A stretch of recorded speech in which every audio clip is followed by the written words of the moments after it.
Presented by SK Tahalka Entertainment.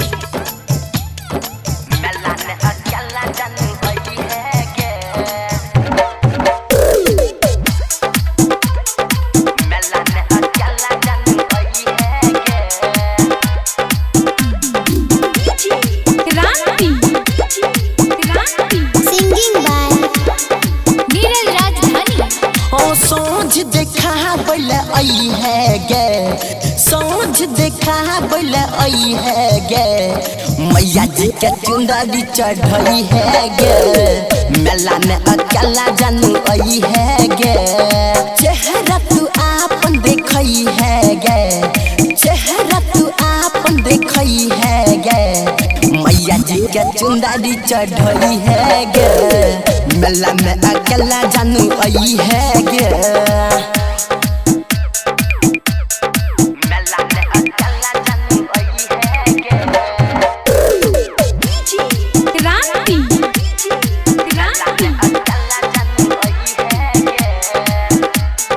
Ganpati recording studio Bhawanipur.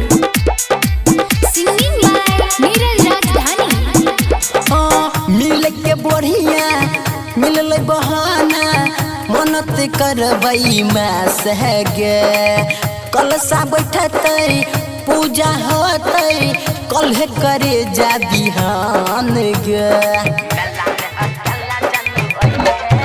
हाँ मिल के बढ़िया मिलल बहाना मनत करबई माँ से गे, कलसा बैठतै पूजा होतै कल्हे करे जा बिहान गे। हाँ बात न हमर भूलई है गे, बात न हमर भूलई है गे, मैया जी के चुंदरी चढ़ई है गे, मेला में अकेला जानू आई है गे, चेहरा तू आपन देखई है गे, मैया जी के चुंदरी चढ़ई है गे, मेला में अकेला जानू आई है गे।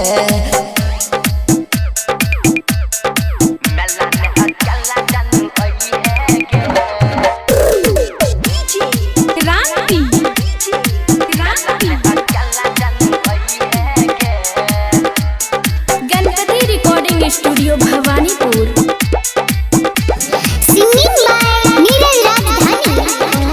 पच्चीस साल के प्यारे छही तू गे, मन्नत मांगबई माँ से गे, न तो किस्मत धोखा देतई तब तू मिल भी कहाँ से गे।